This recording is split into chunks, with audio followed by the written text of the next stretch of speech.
Muy buenas noches, amigos. Buenas noches, Diana. Muy buenas noches a todos. En el programa de hoy vamos a hablar sobre la paralización del transporte de carga que ejecutó esta semana Fenatrado.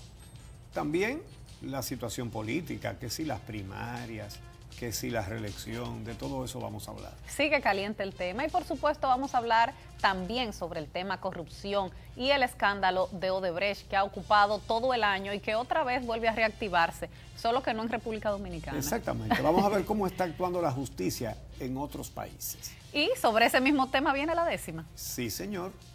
El título, cero carrera. Cero hit, cero carrera. Así es que estamos aquí. Sí, exactamente. Pues regresamos de inmediato con ese contenido.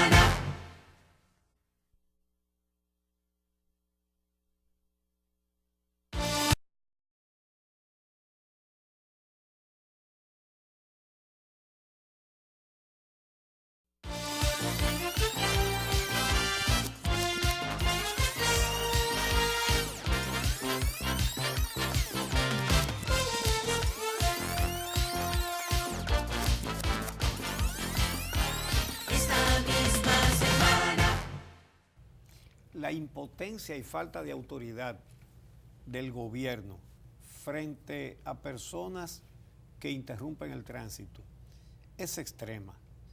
Aquí no hay autoridad, no existe. Uno se pregunta para qué hay un cuerpo de policía y para qué hay otras entidades de orden público. Si aquí, no digamos ya Fenatrado, que es poderosa, aquí, miren, no hay agua en un barrio que esté cerca de una carretera y paran la carretera. Entonces reclaman un derecho pisoteando el derecho de los demás al libre tránsito, pisoteando un derecho más grande. Pero en el caso de Fenatrado es muchísimo peor porque es defendiendo un monopolio que ellos han impuesto incluso con sangre. Entonces, usted se imagina un gobierno, una policía, una autoridad que no tiene control sobre las vías públicas, un asunto elemental y primario, que no puede garantizar que usted sale por una carretera y usted va a llegar. Simplemente eso es una sociedad en bancarrota. Bueno, la crisis que ocurrió esta semana precisamente inició de esa manera. Inició en Montecristi, donde un grupo de camioneros de Fenatrado reclamaban que los dejaran participar también la empresa Malespín, que está haciendo unas obras contratadas por el Estado, que los tenían que contratar a ellos. Sí. Entonces, como la empresa no los estaba contratando a ellos, bloquearon el tránsito, unos 9 choferes con sus camiones, y la policía se los llevó presos. Pero desde Atillo Palma hasta Montecristi. Sí, ellos interrumpieron el tránsito, interrumpido, no se pasa. Toda la línea noroeste, nadie pudo pasar por la línea noroeste. Entonces se llevaron presos a los choferes, y como se los llevaron presos, todo entonces Fenatrado decidió convocar a un paro nacional que paralizó el transporte de carga en la República Dominicana durante varios días, dejando pérdidas millonarias. Entonces, lo primero que tenemos que tomar en cuenta todos los dominicanos es no dejarnos engañar. Todavía yo no sé cómo quedan medios de comunicación que le siguen llamando sindicatos, federaciones, dirigentes choferiles. Señores, Fenatrado es una empresa monopólica. Los trabajadores de Fenatrado no están sindicalizados, incluso no se lo permiten. Esos que paran las carreteras no son ni los choferes ni los peones, son los dueños de los camiones. ¿Sabe usted cuánto cuesta un camión de esos? Son millones de pesos. Entonces, simplemente esos son los dueños. Y cuando usted ve que, oyen, que no se van a dejar quitar la comida, señor, usted ofrece un servicio privado, Oh, pero es como que una heladería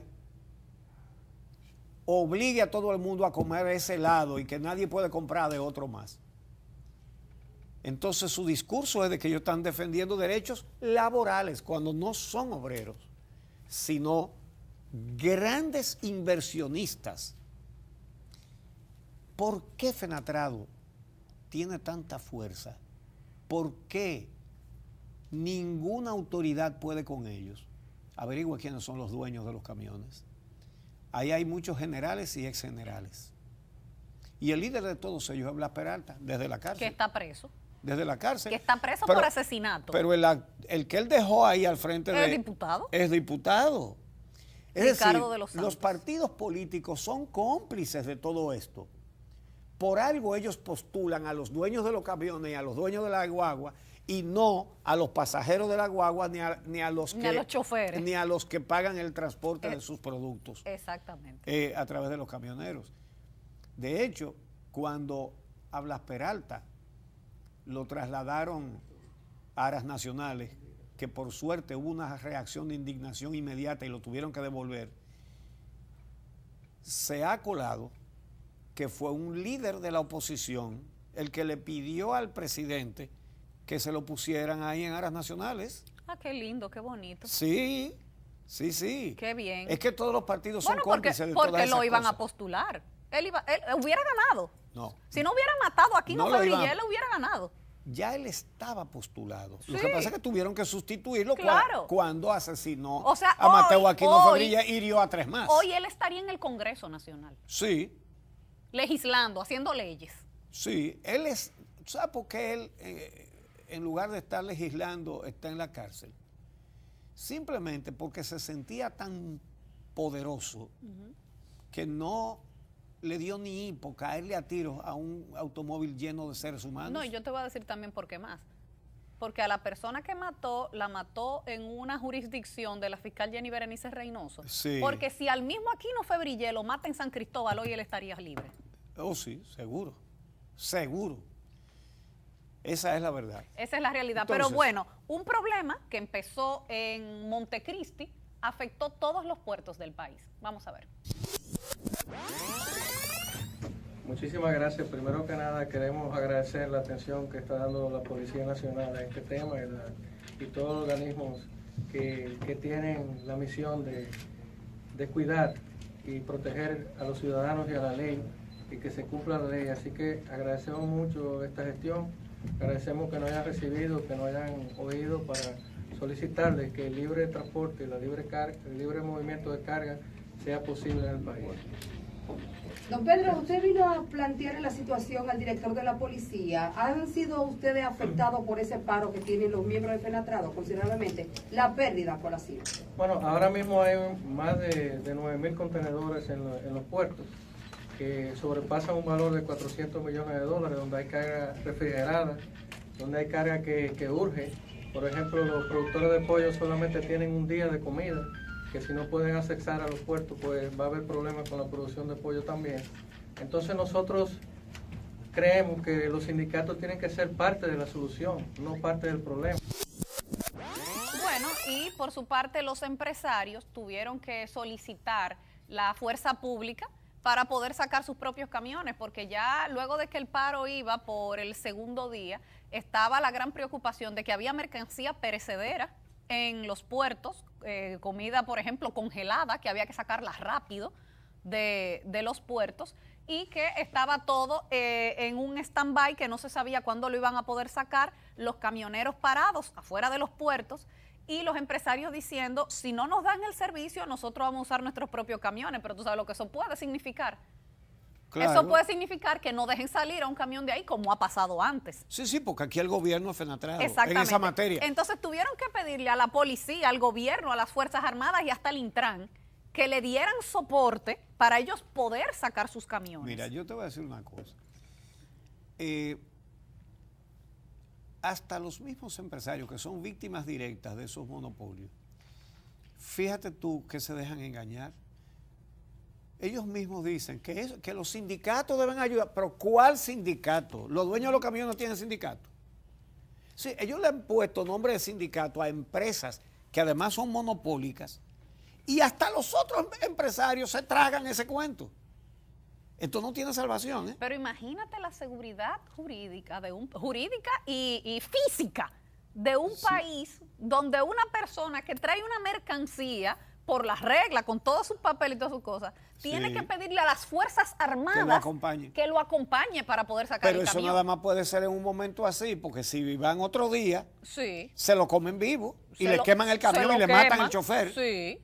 Por encima de policía y de todo el mundo. Nadie puede contra esa gente. Nadie. Bueno, pero el colmo es que la anterior jefatura de la policía bloquearon en una de las muchas oportunidades que han bloqueado el puerto Caucedo, y el jefe de la policía fue a mediar. Es decir, la institución que lo tiene que quitar de ahí va a dialogar. Pero Oye en bien. esta ocasión, quien anunció el levantamiento del paro fue el jefe de la policía. Pero oye bien cómo es la cosa. Un país que no puede garantizar la circulación libre por las vías de comunicación es un gobierno que prácticamente no existe. No existe. En materia de autoridad no funciona, no existe. Tú sabes lo grave que es. Y lo anuncian, vamos a parar, y no se va a poder pasar, ni se va a poder entrar ni salir de este puerto, ni de aquel, ni del otro, y por tal carretera nadie va a poder pasar. Simplemente deberían ponerle un candado a la Policía Nacional, un candado al DNI, un candado al Ministerio de Defensa, todo, y cerrar eso. Porque hace lo mismo cerrado que abierto frente a Fenatrado. Esa es la realidad, es un monopolio y es una imposición. Usted sabe lo que es impedir el libre tránsito por una carretera. Y fíjate que no pasó solamente en Montecristi, en solidaridad con los choferes de Montecristi, con los camioneros de Montecristi, entonces también en San Juan de la Maguana cortaron el tránsito. Sí, sí. Vamos a ver lo que sucedió en San Juan de la Maguana. Todas las unidades del Sindicato de Camiones Volteos de la provincia de San Juan fueron paralizadas hoy en la entrada de la ciudad en solidaridad de sus colegas de Montecristi, quienes según denuncias están siendo maltratados por las autoridades. Ante la brutal decisión del comandante policial de Montecristi, nosotros en solidaridad como hermanos de una misma federación estamos respaldando al sindicato de Montecristi. El presidente de la entidad asociada a la Federación de Transporte Dominicano Fenatrado, José Luis González, calificó de lamentable que el gobierno dominicano esté maltratando a los sindicatos. Lamentamos que el presidente de la República, Danilo Medina, le esté transfiriendo hasta los derechos que tienen los gremios al empresariado dominicano. Entendemos que Fenatrado es una institución que tiene más de 50 años y que ha contribuido de manera significativa con el desarrollo del pueblo dominicano. Dijo que Fenatrado tiene actualmente más de 90,000 afiliados en todo el país, quienes pagan religiosamente sus impuestos. Y tenemos más de 30,000 unidades que diariamente operan en el territorio nacional. Si tú le tomas en consideración cuál es el margen de impuestos que tiene un galón de combustible, difícilmente encuentra en este país otra institución del empresariado que a través de los impuestos que nosotros aportamos al fisco o al Producto Interno Bruto pueda tener mejor espacio que nosotros. Acusó a sectores gubernamentales de pretender eliminar a Fenatrado, lo que dijo no permitirán mientras tengan el último aliento. ¿Qué es lo que pasa? ¿Nos quieren quitar el 50% para dárselo al empresariado? Eso no va a ser posible, porque nosotros hasta que nos quede una gota de aliento, vamos a defender ese espacio. Es decir, la autoridad dominicana no tiene capacidad para garantizar uno de los derechos fundamentales más importantes, el libre tránsito. ¿Qué provocó este paro durante 3 días de los puertos dominicanos, del transporte de cargas en los puertos dominicanos? Pérdidas por 400 millones de pesos. Eso lo dijo el presidente del CONEP. Porque nadie puede contratar a otra empresa de transporte que no sea Fenatrado, porque si no paran el país. Ante unas autoridades absolutamente inútiles. Vamos a hacer una pausa y regresamos entonces con la política, las primarias, la reelección. Vamos a ver. Esta misma semana.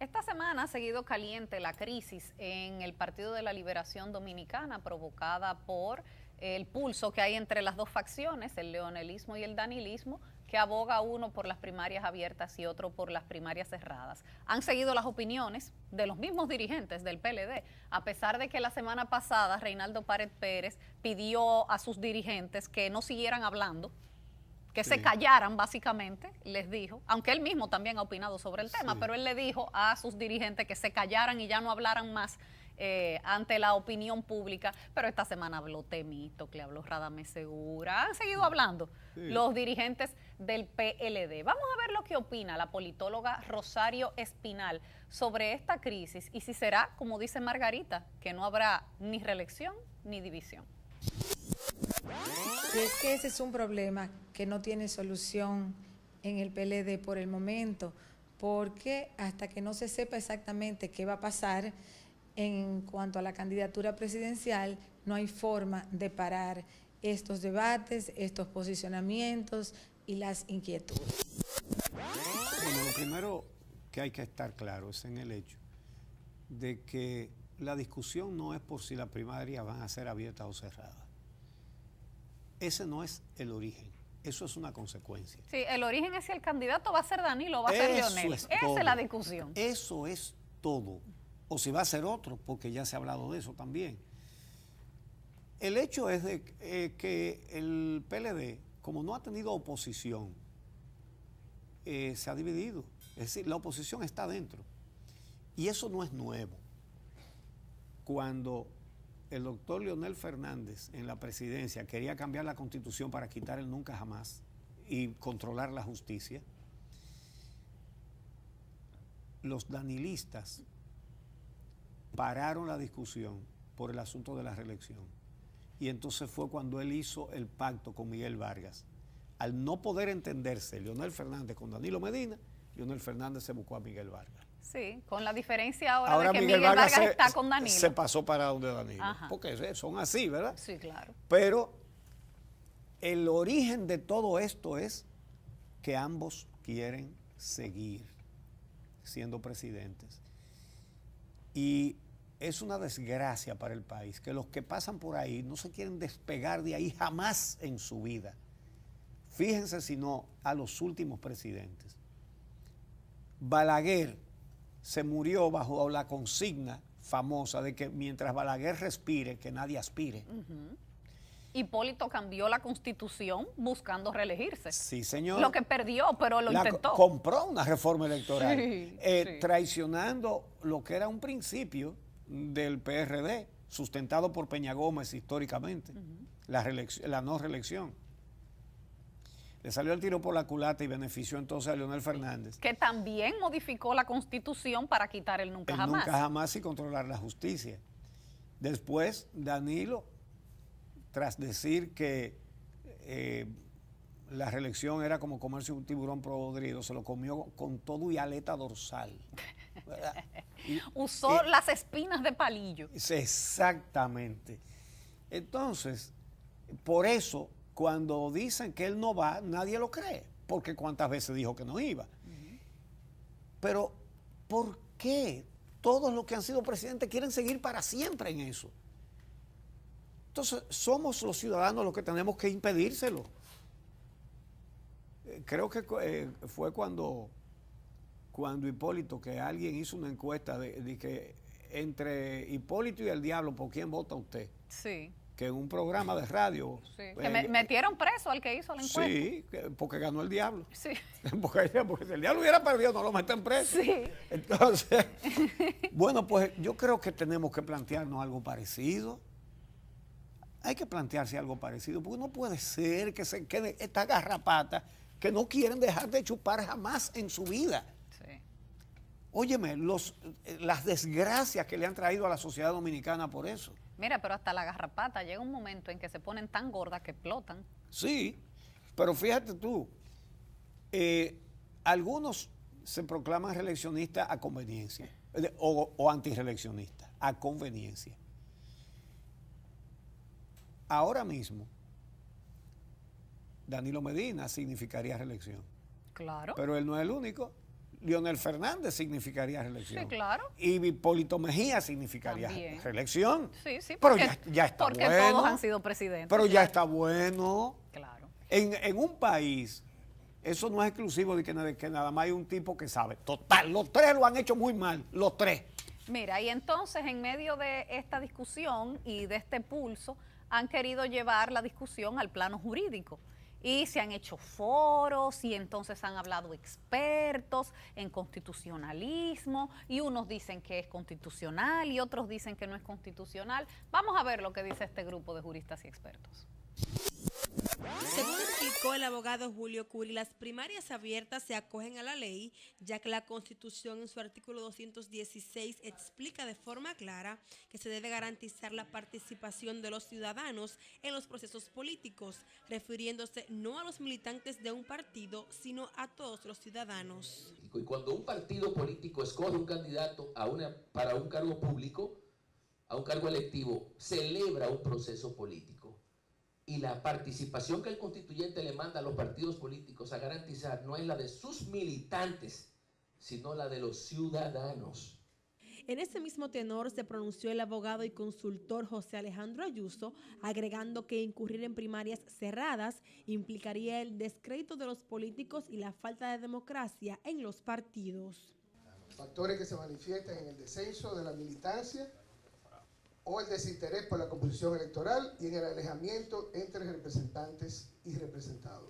Sin embargo, Daniel Pou, experto en seguridad, consideró que se deben asumir acciones más productivas que desgastarse en una discusión sobre si deben ser abiertas o cerradas. La considero que es un atajo de poca valía que intenta solventar la incapacidad del liderazgo político para haber asumido el proyecto de ley de partidos políticos y el código electoral. En torno a una posible reelección del actual mandatario, manifestó que la Constitución no lo permitiría, pero que es un tema que el tiempo lo determinará. Los expertos se pronunciaron en el panel sobre el contexto legal y constitucional de las primarias abiertas y cerradas, desarrollado este martes en la Fundación Justicia y Transparencia, con la intención de arrojar luz a un tema que se ha tornado muy complejo. Pero fíjense ustedes, esto no es cuestión de juristas. Juristas, abogados hay para todo. En todo juicio hay dos partes y las dos partes siempre tienen abogados. Es decir, los abogados están habituados a eso, ese es su trabajo.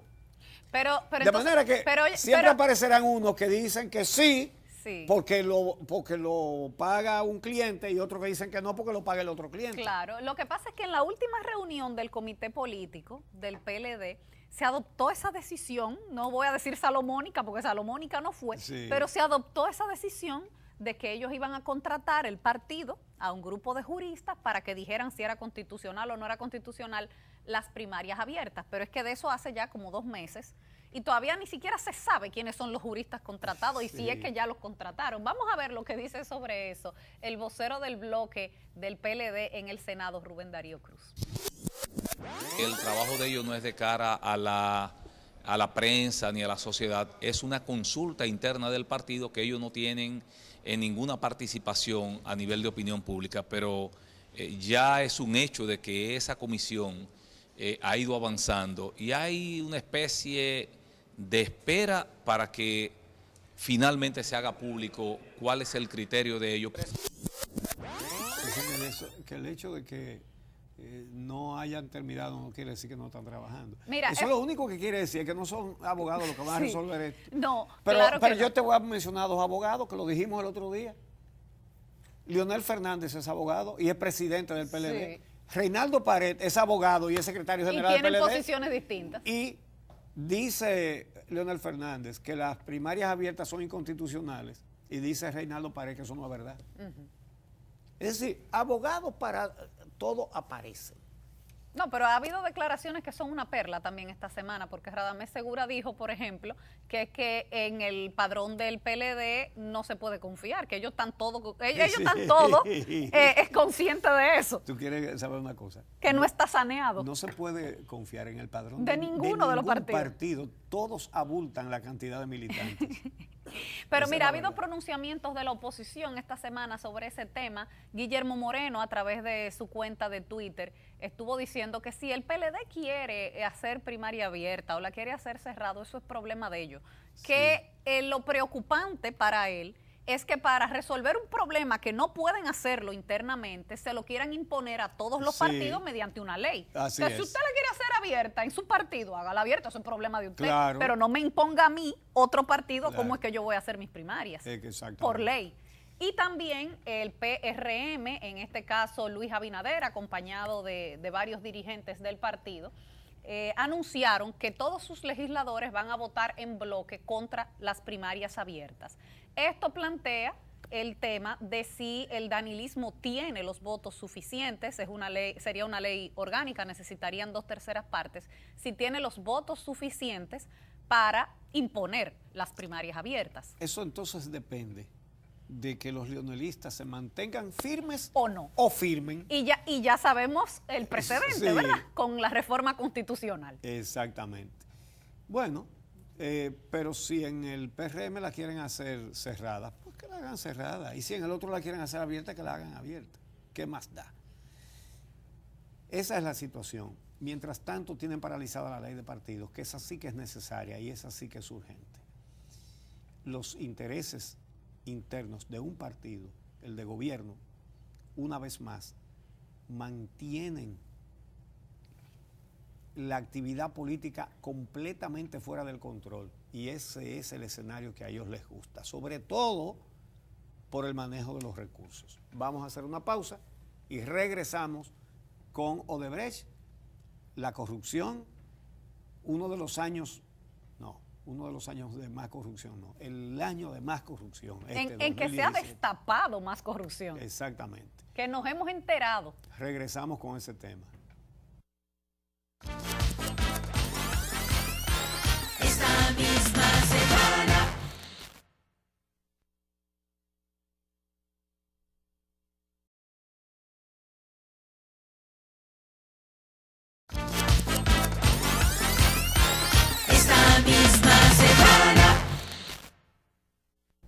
El año que está concluyendo tiene un contraste en materia de corrupción.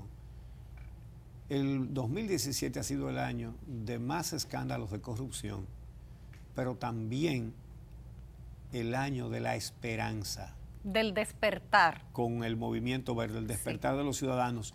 Y eso fue lo que dijo en su balance del año Participación Ciudadana, con lo cual estamos 100% de acuerdo. Así mismo. Y esta semana la Marcha Verde cuestionó la conducta que ha tenido la Procuraduría General de la República en torno al caso Odebrecht. Recordamos que no queda ninguno de los imputados presos en este momento. Y aunque el plazo para presentar la acusación vence en febrero, vence, la Procuraduría bien podía haber presentado la acusación antes, pero no ha habido ningún tipo de adelanto, de información por parte de la Procuraduría General de la República de avances en la investigación que hagan pensar que se va a presentar una acusación sólida y bien fundamentada. Exactamente. Vamos a ver entonces lo que dijo la Marcha Verde. Cuando desde diferentes instancias de Odebrecht se nos informó que en el país hay más de 80 involucrados en todo ese proceso de corrupción y de impunidad. Por tanto, el jueguito de dejarnos el juego cerrado con 14 es inadmisible. El expediente entregado este fin de semana ante el Congreso es una avanzada de la manera como el Movimiento Verde va a seguir enfrentando el problema de la lucha contra la impunidad. Todas las propuestas y todos los considerandos, que son 27 que tiene el documento, contienen justamente de manera específica cada una de las actividades y de las irregularidades en que se vincula de manera directa al presidente de la República, Danilo Medina. Es decir, aquí este escándalo se destapa en diciembre del 2016. Se va a cumplir un año. Fue 20 de diciembre del 2016. Fue 12, ya se cumplió. Bueno, cuando el Departamento de Estado de los Estados Unidos reveló... Yo creo que fue el 12. Sí, reveló el documento en el cual la empresa admitía el pago de sobornos en más de 11 países, incluyendo la República Dominicana. O sea, el escándalo explotó al mismo tiempo para todos los países. Podemos decir, salvo para Brasil, que ya se venía investigando desde mucho antes, pero para todos los otros países de Latinoamérica el escándalo explotó al mismo tiempo. ¿Qué ha pasado en los otros países? Bueno, ¿y qué ha pasado aquí? Te voy a decir. En Colombia acaban de condenar a 6 años de prisión al exministro de Transporte Gabriel García Morales. Es decir, tuvieron tiempo en este casi un año que ha transcurrido, la justicia de Colombia tuvo tiempo de investigar, reunir pruebas, y tan buen trabajo hizo que cuando acusó a este exministro, el tipo tuvo que confesar. Y ahí no se tortura. Es decir, él confesó porque le presentaron evidencias contundentes. Claro. Y lo que hizo fue negociar. Esos 6 años son después de una negociación para él ahora informar todo lo demás que estaban metidos en la corrupción.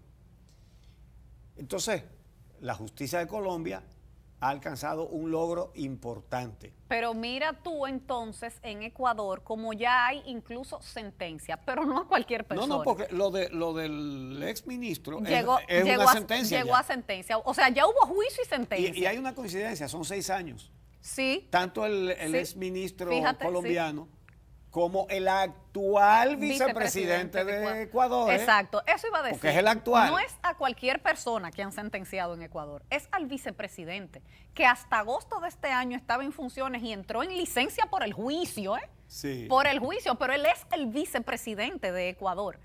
Lo acaban de condenar a 6 años de prisión. A un tío de él también, involucrado en la trama. Porque tenía testaferro. Familiares. Aquí a los testaferros dejan fuera. Sí. Un yerno y otro más de uno de los involucrados en el caso de Odebrecht aquí. Ni siquiera se presentó acusación. Bueno, pues en Colombia, condenado al ministro y condenado el suegro fue. El papá, qué sé yo. Y en Ecuador, condenado el vicepresidente y su tío. Sí. Condenado el vicepresidente y su tío y varias personas más. Lo que pasa es que estos son los más relevantes. El vicepresidente Jorge Glass,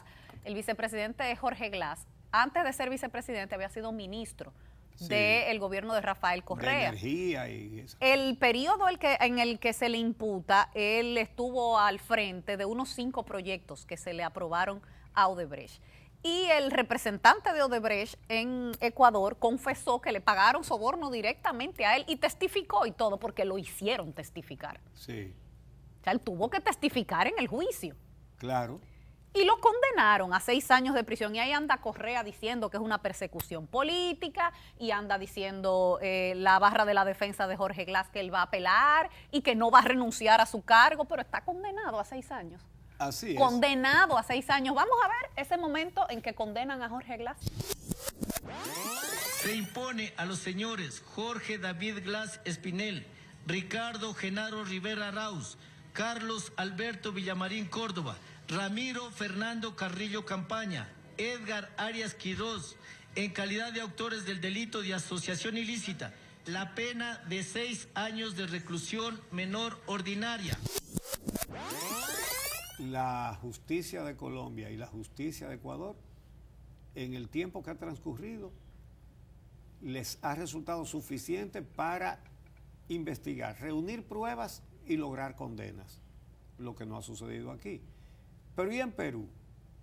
En Perú ya le están pidiendo la renuncia al presidente Kuczynski. Al presidente. Al presidente. Al presidente. Porque en Perú están acusados directamente varios expresidentes. Varios. Pero ahora le están pidiendo la renuncia al presidente. Porque el Congreso de Perú ha abierto una investigación por el caso Lavallato y han determinado que Odebrecht le pagó a una empresa de Kuczynski más de $700,000 en asesorías. Y tú sabes en asesorías. Y eso, entonces, y eso para cuando, el dinero que dieron aquí, eso es una chilata. Óyeme bien, cuando él era ministro de Economía, la empresa Odebrecht le paga más de $700,000 en asesorías a su empresa de él, a la personal.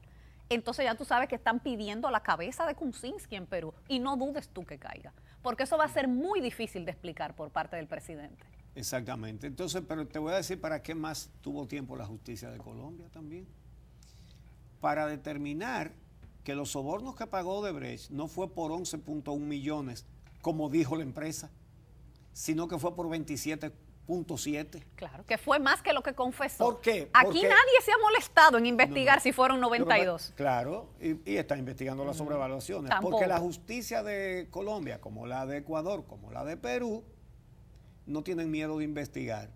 Es decir, lo que aparezca ahí va para afuera. Claro. Aquí, así como dicen que no hay peor ciego que el que no quiere ver, no hay peor investigador que el que no quiere descubrir nada. Pero además, ¿por qué tiene que creer ningún Estado en la palabra de una empresa delincuente? Exactamente. Entonces, fueron 92 que yo diga, sí, está bien, yo te creo.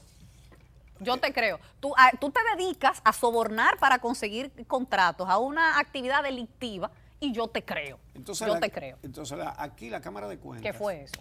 La Cámara de Cuentas, con esos 4 cuadros del PLD que tiene de sus 5 integrantes, ustedes vieron que primero dijeron que ellos no tenían dinero para auditar las obras de Odebrecht, a ver si están sobrevaluadas. Y ahora dicen que le están investigando. Ya ustedes saben cuál va a ser la conclusión de ellos, ¿verdad? Sí, igual que la de Indra.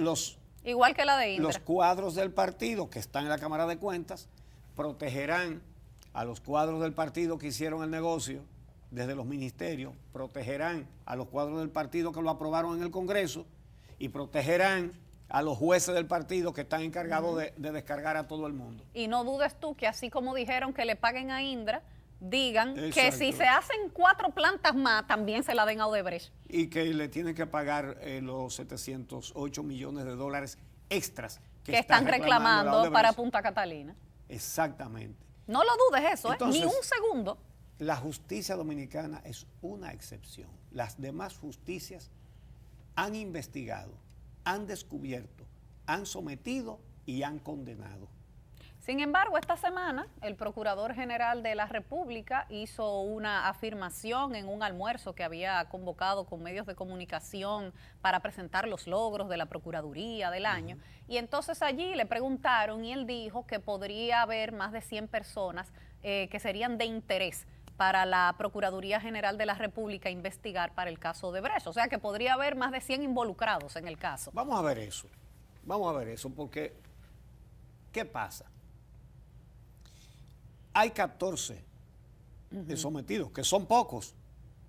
En eso estamos de acuerdo, por supuesto que son pocos. Si hay algo en lo que está de acuerdo el país entero es que no están todos los que son. Son pocos, pero ahí están varios de los principales.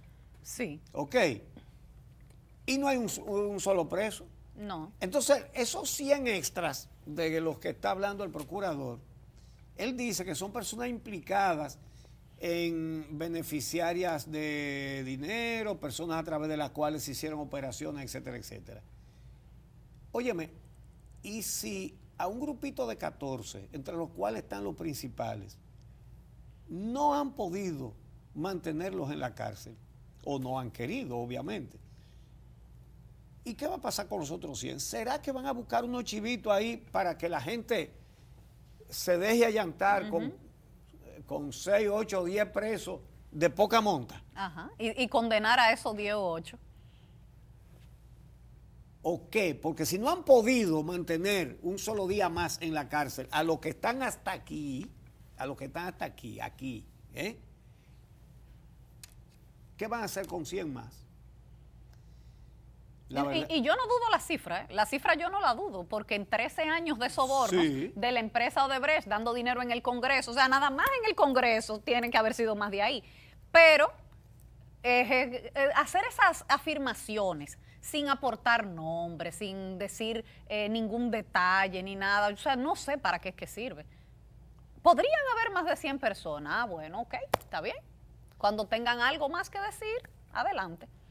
Sí, señor. Y no sé, la Cámara de Cuentas seguro que no va a encontrar sobrevaluaciones, a pesar de que la carretera de Río Jarabacoa tiene un derrumbe enorme y tiene toda la capa asfáltica ya dañada. No, es que las afirmaciones... Inaugurada hace 5 años apenas, en el 2012, una de las últimas inauguraciones de Leonel Fernández. Es que los funcionarios públicos tienen que acostumbrarse a que sus afirmaciones tienen que venir acompañadas de acciones. Sí. Entonces tú ves esta semana al presidente de la Cámara de Cuentas diciendo que ha encontrado cosas desagradables en la auditoría de la ONSA, pero que él no está para decir si es agradable o desagradable, es para presentar un expediente de una investigación, es para presentar una auditoría técnica. Lo que a él le agrade o le desagrade. Pero eso no es problema de nadie. Es ¿qué encontró? Ahora, yo entiendo. ¿Y dónde está el expediente? Yo entiendo que a él le desagrade. Y a la Cámara de Cuentas, porque en una Cámara ¿Son de sus Cuentas, compañeros? exacto, en una Cámara de Cuentas compuesta por 5 miembros, de los cuales 4 son cuadros del PLD, claro que debe ser desagradable encontrarse la corrupción de sus compañeros. La corrupción del presidente del partido en Santo Domingo Oeste, sí. Bueno, Bueno. pues entonces el procurador, ojalá que esas 100 personas que él dice, o más de 100 personas que él dice que podrían ser de interés, se traduzca en alguna acción. Para entonces nosotros poder valorar qué es lo que está haciendo la Procuraduría. Que no desvíe la atención de los principales. Y qué es lo que va a pasar con los 14 imputados. Exacto. Pues vamos a hacer una pausa y regresamos con la 10ª, que es acerca de este problema. El título, 0 hit, 0 carrera. Esta misma semana.